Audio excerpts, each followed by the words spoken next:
yes, Chinwag is alive again. It's alive. It's alive. Do you wake up every morning like that? Like just glad that I'm alive. Glad to be alive. Oh, people. I'm alive. Just hopping out of bed. I'm not. Are you a morning person? Are you not a morning person? I was never a morning person, but then when you raise a kid and like you have to wake up on their schedule for decades, you're like, okay. Yeah. So you get reprogrammed. Yeah. And with school too, you probably have to get up too pretty early. Well, right? Not as a college professor. I can schedule it all late. That's the beauty of being really. Oh yeah, I could make all night classes if I wanted to. It's sweet. Really. I'll tell you one of the worst things about being an actor is the early mornings. Is it oftentimes early call? Yeah, very early. Sometimes you're up at like 4 o'clock in the morning and stuff and going in. Yeah, it's crazy hours. It could be really like the early morning thing. I won't miss it, Steve. When I pack it in, when I retire, I won't miss it. Yes, a professor's life is far more glamorous. You're able to set your own schedule. It's true. I have no say over my schedule as an actor. But then when are you done? Like, is it like 5 p.m.? Like, no, the days are endless. The days are endless. You're supposed to be done at 5 p.m. You're supposed to be done at 5 p.m. It goes. No, the days will go on forever, but you'll get paid. Oh, you'll get overtime. Man, there's always that, Steve. Nice. So it could be worse. Could be worse. We could be trapped at the bottom of the Mariana Trench. That's right. We could be in the briny deep. We could be sunk deep in the briny shallows. Shallows? No, the shallows are, But indeed, we're here for the second part of our in-depth discussion of the mysteries of the deep, the mysteries of the ocean. Cryptids. Right? The aquatic cryptids. Last week we talked. What did we covered Atlantis. Yes, Atlantis and Bermuda Triangle, maybe. And the old Bermuda Triangle. Yep, the old Bermuda Triangle. God, a lifetime fascination I've had with the Bermuda Triangle. But this is another deep dive, right, into cryptids and monsters of the deep. All right. Oh, we got to remind people to get on down and rank and review us. Please give us those 5 stars. That's very helpful for us. So we forget to say it sometimes, but we really appreciate it. So thank you. Nicely done. Correct, Steve. Nicely done. And keep the letters and mail coming because we like to read those. It really gets us going. The fan mail is great. Yeah, amazing stuff. So here we go. Now down to the deeps we go with the second part of our Mysteries of the Oceans.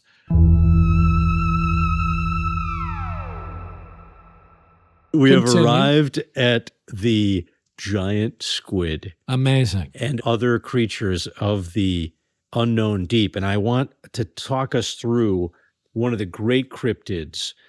And we've talked about cryptids many times on the Chinwag, most of whom never are sort of brought into the pantheon of real creatures. They just remain of reality. Yeah, of reality. The pantheon of reality. They remain like Sasquatch, just are there on levels the of things being real? Yes. Are there things less real? Are there things that are more real? I'd like, what is the pantheon exactly? And where do I fit in, Steve? That's what I want to know. You are squarely outside the pantheon. I'm not real at all. I'm not even in the pantheon of reality. You're probably right. But this is like one of those areas where we thought this thing like might exist. We were drawn to it. There's a literature about it. There's all this great, there's like poems by Tennyson. There's all this stuff about the Kraken. And then we discover, holy fuck, this thing is real. It's real. And that's the giant squid. And it was crazy sightings of crazy things at sea were attributed to what was actually turns out to be the giant squid.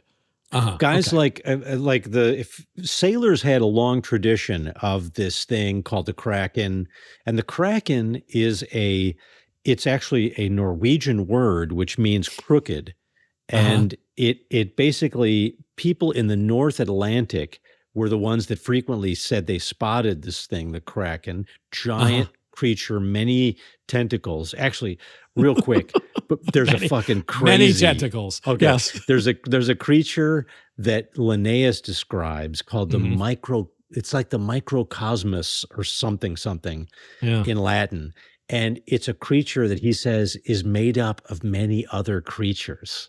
So weird. Creepy. Really? So and when is this? Like this is like what 1700s. You ever seen the John Carpenter's The Thing? Sure. Where it's like made up of like fucking dogs coming out here and humans. It's a snake and a dog and a guy. And Linnaeus in the 1700s describes this creature in the sea that's made up of many other creatures. Many people think it's based on sailor stories about either giant octopuses or giant squid. It's a kind of ass covering, like just all purpose, like it's that thing. It's the tail of that thing. It's the head of that thing. It's the left leg of that thing.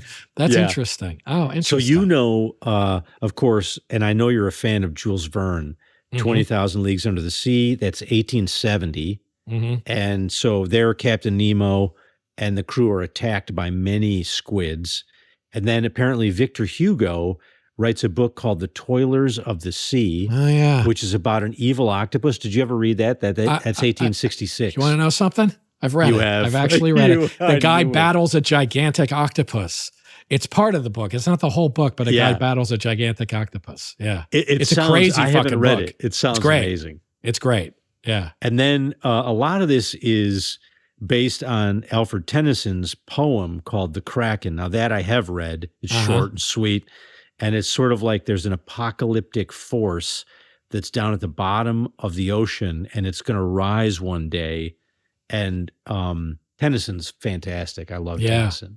Yeah. And then this may have influenced, looks like it influenced Lovecraft, who H.P. Lovecraft, with the sort of Cthulhu and all these monsters coming out of the, living in these kind of scary temples at the bottom of the sea and stuff. Right. But the difference there is, I guess, for Lovecraft, Cthulhu is basically like an alien of some kind. Like it's from outer space. Whereas I think for these other characters, this is a deep sea biological monster of some kind. It's earthly. It's coming out of our own earth. It's like, right. So I did the research and I found that there are three squids we have to at least wrestle with. Okay. If you will, sir. Yes, sir. One is the giant squid. Yeah. And this is the longest squid, which is up to 40, like the longest one we found is 43 feet, but the legend is that it can get up to 60 feet long. And is that from tail to tip of tentacle? Or is that like, that's the whole shebang? Whole shebang. That's the whole fucking thing. Okay. So there's the sort of body of the squid, then there's the 8 tentacles, and then the 2 extra long tentacles with these kind of sucker clubs at the end for feeding. And the octopuses don't have those, the 2 extra long they don't have the 2 extra. They don't have the 2 extra ones. The giant squid can be up to 600 pounds. But then that's a lot of calamari, let me tell you. That's a lot of calamari. That is a lot of calamari, let me tell you. That is stupid. Yes. The colossal, however, is not as long, only goes to about 35 feet, but way fatter, more girth on the colossal. The colossal squid. I've never even heard of the colossal squid. This is a thing? Now, come on, yes. The colossal is double the weight. It's 1,300 pounds. It's fucking heavy. Huge. Yeah. Holy cow. But not as long. Okay. But not as long. We believed, we thought these might exist because we were finding them in the gut of sperm whales. And sometimes if they died and washed up to shore, you'd see the residual, the leftover of this thing. Yeah. Okay. But we had never really, so it totally was a cryptid. Like a sperm whale would barf it up too, maybe too. Right. You'd see like sucker they'd find patterns. it in a sperm whale's stomach and shit. Yes. Yeah. And on the skin of the sperm whale would be like tentacle marks, like, leftover like marks on the thing. Oh, wow. But the one that is the most scary, and I got to say, this is my fear, is like deep water shit like this. I know. This stuff like lives way in the cold waters, like mostly in like northern Atlantic, but also in like off the coast of New Orleans. Really? Like 100 in the Gulf. They've actually found, they've had video of giant squid. What is really this deep. thing? Okay. The one that is by far the most terrifying is called the Bigfin Squid or the Magna Pinna, which means big fin in Latin. And this is seriously, it is the most frightening thing I've ever seen. It's like there's like the body is at the top and then it kinks out like it has elbows, and then it just drops these spindly fucking arms into the deep, and it lives in the deepest water, what's called the Haddle Zone. It looks like an alien. And what we didn't the fuck? I've never even heard of this. Dude, have they seen this thing, or is it just like there's video from 2003 or something, or 2007 is when they started to get video for it. You will not sleep tonight. Motherfucking Bigfoot squid. It's just like it's total alien. Wow, I've never even heard of this. Does it move around a lot, or does it hang out in one area and kind of feed mostly it's like it's hanging its tentacles almost like, you know how like a man of war will lay these tentacles down and just collect shit that it runs into. I got stung by one of those fucking things. Not a man of war, but a jellyfish with the fucking tentacle. Where were you? Thing. So in the Mediterranean. I was off of Tel Aviv. It hurt like a motherfucker. Yeah, what'd you and do? my back went into spasms too. Yeah, I tried to pee on it. I tried to pee over my shoulder. On your back? I was like, somebody's got to pee on it, and I tried to pee on myself, and then you can imagine how that went. That was a whole it was other my problem. back. I got it back, and it was like these big welts sort of on it, and my back went into spasm too. Oh, really? Yeah, because it attacks the muscles and. Oh, it just made my back go bananas. Freeze up. Anyway, yeah, so it's got like mostly it's hanging like that, but then there's video of it when it wants to, it can move as fast as lightning. And all these tentacles suddenly are in play. Oh, weird. Oh, dude, it's so scary. It's super frightening. Weird. That is fucking freaky. Yeah. So if you ever made up a creature that like was an alien and you thought, well, this can't be real, then you take a look at the Bigfin squid. Here it is.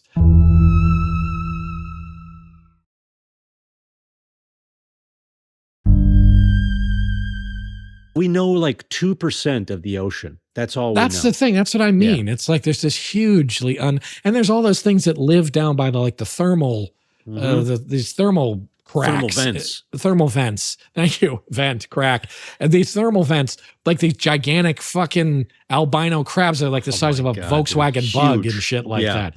Yeah. But so the squids, now I remember they actually got footage. Didn't they get footage of a live one? Only pretty recently. Yes. They got footage like Japanese. Japan. Yeah. Yes, in Japan, they got a lot of people were trying to catch these things but they were using like motorized things. And this woman built a really cool camera that was attached to a light that looked like it was like a jellyfish. And that drew the one in Japan. And then she built another one and used it in the Gulf. And that's what captured this footage. The fucking Bigfoot thing, the big fin. Of this giant, that was trying to attack it. Holy fuck, I've never even heard of that one. It's so cool. That's so crazy. Creepy. It's so cool. And the one argument is there's this thing called polar gigantism, where like in these cold waters, either up in the polar areas like near Norway and shit, or just really deep down. Like you could be in the Gulf and just be a mile down and it's cold as fuck. That's where the oxygen is very high, and they believe the metabolism of the creature is really low, but that means like longer life and bigger bodies. Bigger. So you get that Greenland shark that the crazy 500-year-old shark and shit like that. And these fucking crabs and all these weird armored fucking fish. The crabs are a perfect example. Yeah, and those crazy ass things with the luminous, and the bioluminescence is cool too. The way they glow and stuff. And there's those fucking things that have the bulb that grows off their head. You seen those fucking things? Yes, it's like a lure. And they're like, it looks like a fucking crazy tank or something. Those things, this giant fucking jaw, these fucking teeth. I'm actually sweating right now just fucking talking about this stuff. Really does freak you out. Yeah, I love that thing. Have you ever seen the Humboldt squid? I don't think I have. The Humboldt squid is a smaller squid. And I mean, I think it's it's probably like 5 feet long or something like that, 4 feet long. These things actually scare me because, and apparently they're proliferating. They're a little out of control. And I think you get them down, I feel like they're down in the in the Pacific, like off of California, you get them. Are they like cuttlefish? I guess so. Is a cuttlefish fatter? Like was it? Yeah, I think so. It's like a cephalopod. It's got like tentacles, but it's shorter and fatter. Yes, yeah, and they swim around these fucking packs of them, and they're really vicious. and they're out of control, and they're really violent, and they're really fast and strong, and they seem to be really fucking smart. There's a great thing I've seen, which is an underwater camera that's filming these fucking things. And this one of them, I think they even tagged it or something so you could tell it was the same one. So one of them kind of kept coming back to the camera, and he would kind of swim around in front of the camera with the big fucking eye they have, that one big fucking eye.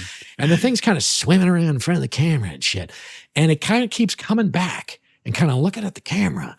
And then at some point it's sitting down there in the camera, and it starts touching the camera with its tentacles, reaches up, and it turns the camera off. Are you serious? Yeah. Turns the camera off.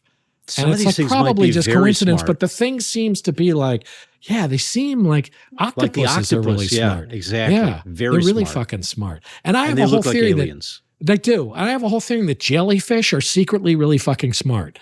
That we think they're not, they just float around. They might but be. I'm like, if there's any alien being on this fucking planet, it's a fucking jellyfish. I mean, what the fuck? They look dumb because they're slow, but if you think about time scale, like if you were to speed that shit up, they might be really look very intelligent. Well, they can move real fucking fast if they want to. I mean, they can do that fucking whoosh, that fucking, you know, the whoosh, the thing where and they the giant squids can do that too, very fast. Like they put the fluid, they got 3 brains, the giant squids. Yeah, 3 brains. And blue blood, and then that crazy parrot beak thing. Oh yeah, they got a beak. Yeah, that's right. They got a fucking beak. And when they whoosh like that, is it just the pressure of the legs, or do they have an actual thing that can whoosh water out? They actually I'm not sure about this, but I believe they actually can suck in water and use the water as propulsion, going both forward and backwards. You know what? So can I. I've seen you do it. I have seen you do it. Just so you know, so can I. So that is my whole screed. That's on amazing. The fucking giant and super squid. Fascinating. They're super fascinating. It's super strange. And it's interesting because they're real. And they're real. And it goes to the things you're always saying of like, well, maybe there's a race of weird apes out there that we haven't figured out because these things have been unseen alive for so long that it's like, yeah, maybe. I don't know. True. But it leads me to another topic that I think is interesting is since we're on the topic of, because there's so many things we could talk about. We could talk about, is that crazy whale who has the weird signal, the weird sonar, the one whale, the rogue whale that has the weird signal that doesn't match any other whale's really? frequency. No, all these weird sorts of things that we could talk about. But the giant squid leads me because it is what would be termed a USO. Not UFO, a USO, which is variously spelled out as unidentified submerged object, unidentified submersible object, or unidentified submarine object, depending on who you're reading. I see different things. But essentially, a USO could be something like you're talking about. And in fact, there was a thing I read about, this thing called the USS Stein, I think it was called. 1978 was a destroyer escort motoring along, and their sonar starts going out. Something's interfering with their sonar and really knocking it out. When they finally can check it out, they find these claw marks on the coating of the sonar dome that match the beak and some of those grabber tentacles you're talking about of a giant squid. So they think that the boat was attacked by a giant squid.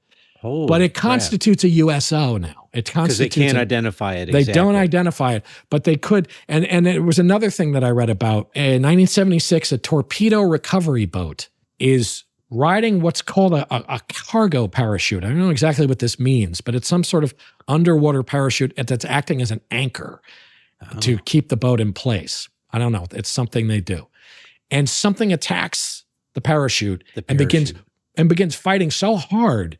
It's pulling the winch. It's stopping the winch that's holding the parachute. Something so fucking huge. Terrifying, dude. Right? It stops. They reel it in, and it's a 15-foot, 750-pound megamouth shark has now choked on the parachute and died. Oh my but God. Nobody had ever seen a megamouth shark before. So it's the first actual landing and sighting of this thing called the megamouth shark. And this happens too with the whale shark, which is another, like, all these things. Giant mouth, right? Giant mouth, but they're classified as USOs. But of course, this then leads our friends in the UFO community to apply USO to what is posited as the idea that UFOs are coming from underwater.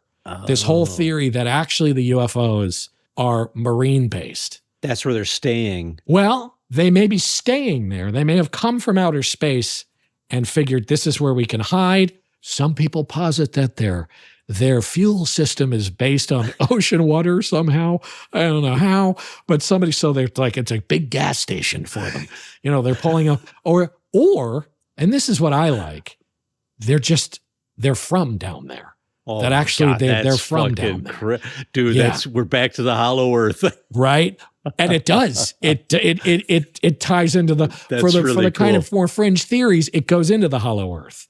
And it does say that it's a race from within the hollow earth that has built these bases. And there's actually something off the coast of Malibu, I think, that's called like the Malibu Shelf or something like that, which is some odd formation that these people think is an underwater base, because it looks like this sort of roof with columns holding it up. It looks like technology.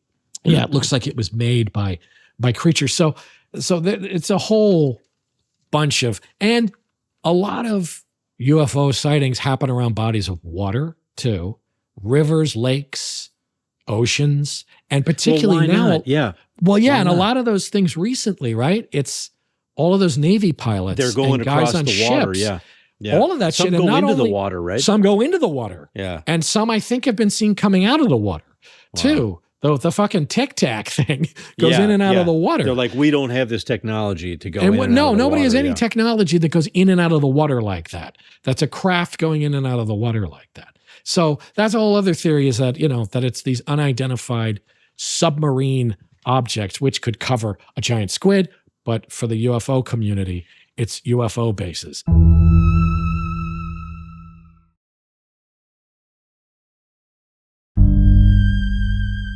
In my researching of this subject, I came across a really cool thing that I do just want to tell you about, because I thought this is really cool. And it is posited by the UFO community as an early UFO encounter, but definitely an early USO encounter of something coming from the water. It's 1803 in Japan. 1803, shit. Yes. And the eastern coast of Japan in the Hitachi province. And they encountered this thing that's called in Japanese the Utsuro Bune, which means something like hollow boat or empty boat or something like that. So fishermen find this thing floating in the sea. It's 10 feet tall by about 17 feet wide. And they say it looks like an incense burner. So it's kind of like, it's like oval almost, as if it's like two bowls. Almost like a craft. Yeah, so it's floating in there. The top is made of lacquered wood, which I love. The lacquered rosewood, and the lower plate is the lower portion of it is all metal plates. The whole thing is plated. This is 1800? 1803. The windows, it has windows around the outside of it. I mean, it sounds like a UFO. Yeah, it has these or like a little submarine, like a little submarine. Glass or crystal windows, they're barred.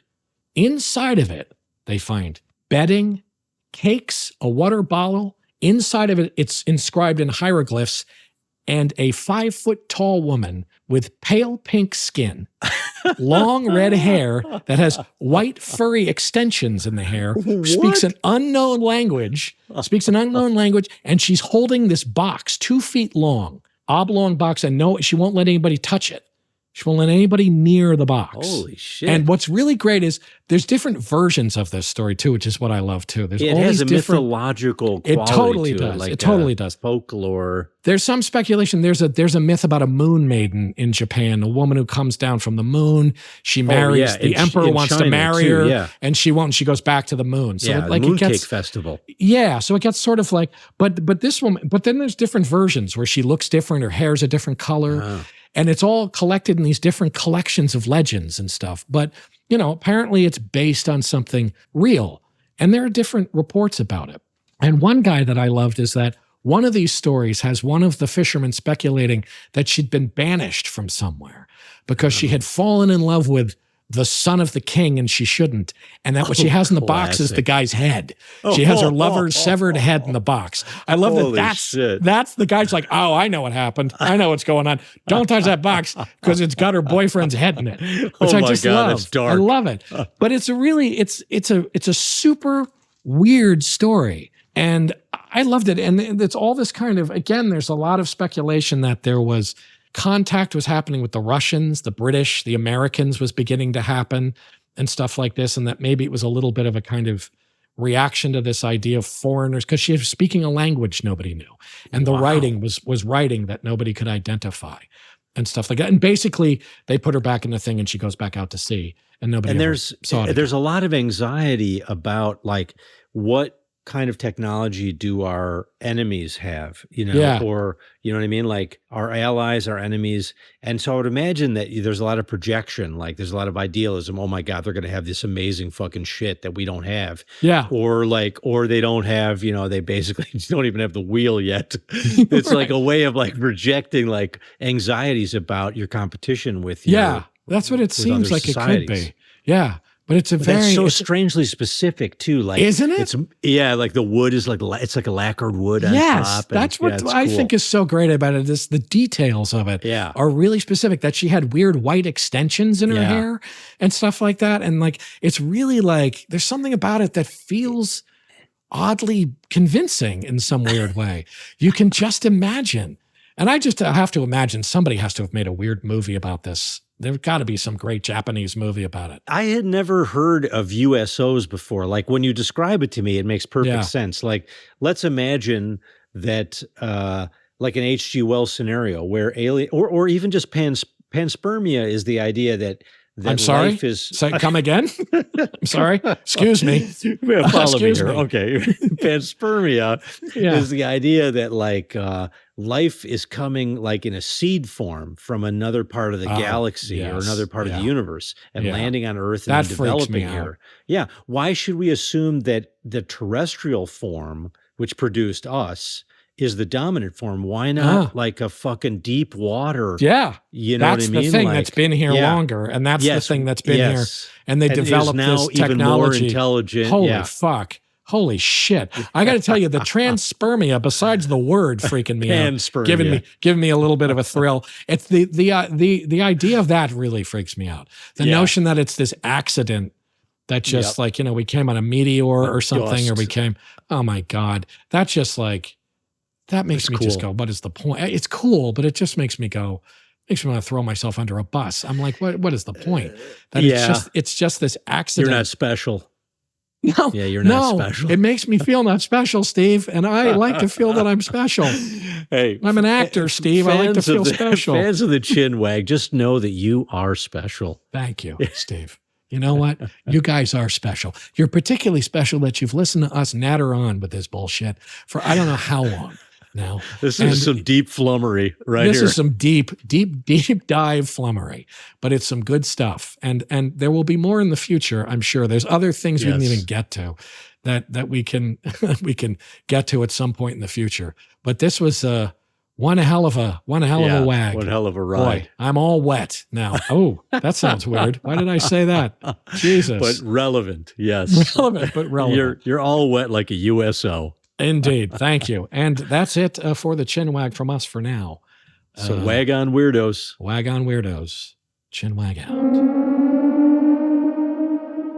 And we will have a bonus wag here in a few days. And we'll see you here for next week for another scintillating Chinwag. Correct, Steve? Yes, always. No. And if you think we've had enough of squids, we're going to be talking about octopi. Is it octopi, octopuses? We're going to be talking about, we're going to be talking about, so we're going to be talking about that next week, the fascinating creatures. Thank you for listening once again. Yeah. Steve, thanks for being here. Thank you, Paul. Absolutely. It's always a pleasure, my man. Indeed. Wag on, weirdos.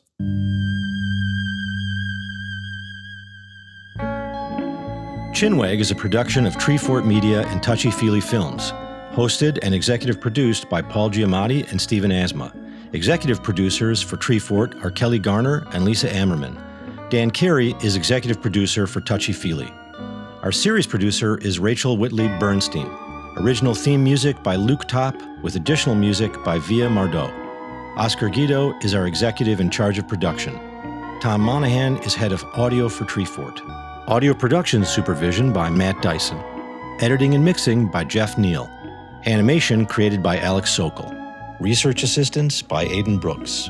Lastly, for more information, go to chinwagpod.fm and find us on Instagram or TikTok at chinwagpod or on Twitter at chinwag_pod.